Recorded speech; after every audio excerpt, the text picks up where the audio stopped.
हम अपने जीवन में बहुत ऐसा काम करते हैं जो हमारे मर्जी के खिलाफ होता है।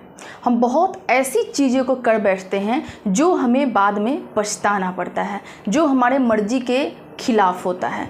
तो इसी टॉपिक पे आज हम लोग बात करने वाले हैं कि कैसे किसी के बातों को बहुत ही आसानी से ना कहा जाए। तो फ्रेंड्स, मैं खुशबू पांडे आप लोग का बहुत बहुत स्वागत करती हूँ। फ्रेंड्स, हम कैसे किसी के बातों को ना कह दें, कैसे इनकार कर दें और अपनी मर्जी के खिलाफ कैसे नहीं जाए, आज इसी के बारे में हम लोग चर्चा करेंगे। क्योंकि बहुत ऐसे व्यक्ति होते हैं जो दूसरे की बातों को ना नहीं कह पाते हैं और वहाँ पे क्या होता है कि आगे चल के उनको पछताना भी पड़ता है।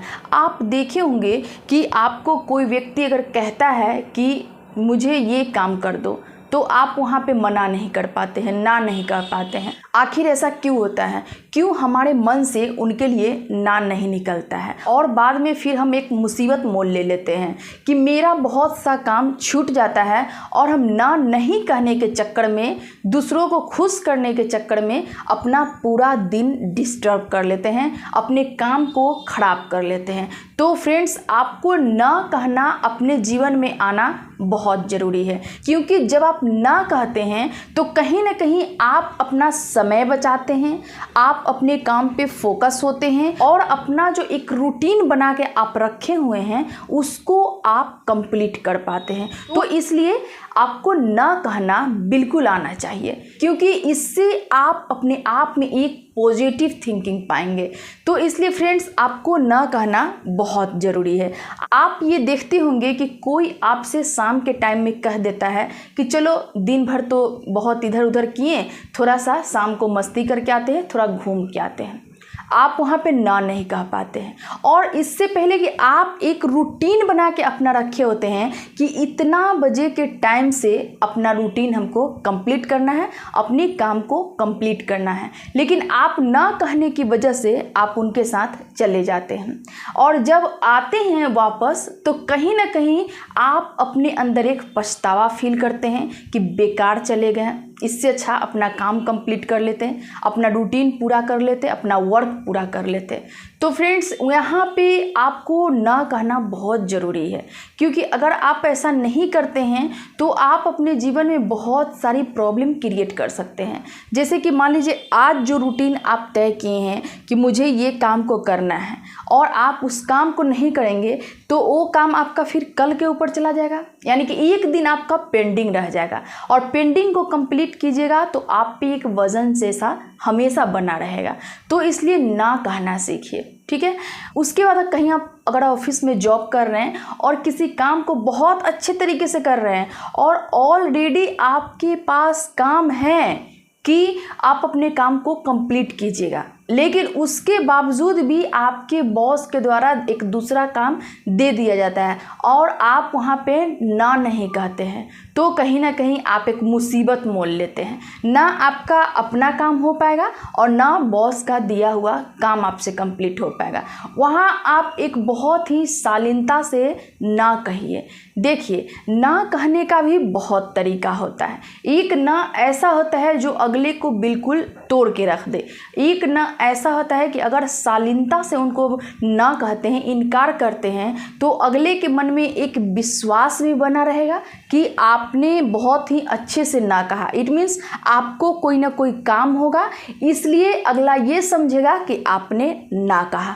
एक ना होता है कहने का तरीका एकदम अगले के प्रति रूड हो जाना कि नहीं करना है हमको, तो वो आपको नहीं करना है। ना कहने का सीखने का इन द सेंस ये होता है कि आप में ना कहने की क्वालिटी होनी चाहिए, यानी कि ना कहने का आप में तरीका होना चाहिए और ये सिर्फ आप कर सकते हैं। और ऐसा ना कहने का जो आप में एक क्वालिटी होना चाहिए वो आप में खुद में आपको क्रिएट करना पड़ेगा, तब कहीं जाके आप अपने जीवन में आगे बढ़ पाएंगे।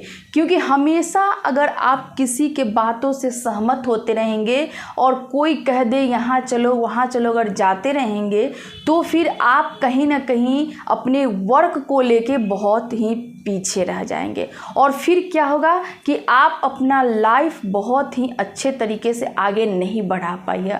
इसलिए कहते हैं कि जीवन में अगर आपको सफलता पाना है, जीवन में अगर आपको सक्सेस करना है, तो आपको ना कहने आना चाहिए और ना कहने का एक तरीका होना चाहिए, ताकि अगले को ये न लगे कि मेरे साथ ये रूड है। नहीं, आप इस प्रकार से ना कहिए कि उनको ये समझ में आए कि हो सकता है कि बहुत ज़रूरी काम है और अपने काम की वजह से इन्होंने इनकार किया है। तो फ्रेंड्स, आपको ना कहना अपने जीवन में बहुत ज़रूरी है, क्योंकि हर बार अगर हाँ करते हैं, किसी के बातों से सहमत हो जाते हैं, तो अपने आप में कहीं ना कहीं आप बहुत ही वीक फील करते जाइएगा और इससे आपको बहुत ही नुकसान का सामना करना पड़ सकता है। तो इसलिए फ्रेंड्स, अपने जीवन में ना को लागू कीजिए और बहुत ऐसा क्षण है जहाँ पे आप बहुत अच्छे ढंग से ना कहना सीखिए, क्योंकि हर वक्त अगर आप किसी के लिए अवेलेबल होते हैं तो वहाँ भी कहीं ना कहीं आपकी जो एक पर्सनालिटी है वो वीक पड़ जाती है, आपकी वैल्यू कम हो जाती है। तो इसीलिए अपने आप को डेवलप करने के लिए, अपने वैल्यू को बरकरार रखने के लिए आपको ना कहना आना चाहिए। देखिए, कभी कभी ऐसा होता है कि लोग ये समझते हैं कि ना कह देने से हो सकता है कि उनके नज़र में मेरा छवि खराब हो जाए, ना कहने से हो सकता है कि अगला क्या सोचेगा, अगर हम ना कह देंगे तो हो सकता है कि मेरे लिए उसके मन में बहुत ही नकारात्मक विचार आ जाए। तो ऐसा नहीं होता है। आप हमेशा हाँ अगर कीजिएगा तो वही आपकी सबसे बड़ी चीज़ होती है कि आपकी वहाँ पे वैल्यू ख़त्म हो जाएगी। और एक और चीज़ भी होता है कि अगर आप हमेशा हाँ कहते हैं ना, तो आपकी बातों को ज़्यादा वेट नहीं मिलता है। तो इसलिए आपको कहीं ना कहीं अपने जीवन में ना को लागू करना होगा। अगर आप अपने काम को लेकर अगर किसी को इनकार करते हैं, उनको समझाते हैं, तो अगले समझ भी जाएंगे और आपके लिए उनके मन में रिस्पेक्ट भी होगा। वो ये समझेंगे कि नहीं, ये जो बंदा है वो काम के लिए बहुत ही तत्पर है और अपने काम पे इसका फोकस रहता है। इसलिए आपको कहीं ना कहीं वो एक बहुत ही इज्जत भरी नज़रों से देखेंगे और इसलिए अपने लाइफ में आपको इनकार करना आना चाहिए। हमेशा हाँ कहना ये ज़रूरी नहीं है कि आपको लोग बहुत ही अच्छा समझ ले। नहीं, आप अगर ना कहते हैं तो आपकी अपनी जो एक पोजीशन है वो बरकरार रहेगी, लोगों के नज़र में भी आपकी वैल्यू बनी रहेगी और लोग ये समझेंगे कि ये काम पे भी फोकस करने वाले हैं और फिर आपके लिए उनके मन में इज्जत भी हमेशा रहेगा। तो फ्रेंड्स, हमेशा हाँ कहने की आपको ज़रूरत नहीं है। आपको अपने जीवन में ना को लागू कीजिए और अगले को बहुत ही शालीनता से आप ना भी कह सकते हैं। तो फ्रेंड्स, आज के लिए इतना ही। फिर मैं नेक्स्ट वीडियो में आपसे मिलूंगी। तब तक आप अपने स्वास्थ्य का ध्यान रखिए, अपने कैरियर में आगे बढ़ते रहिए। Thank you.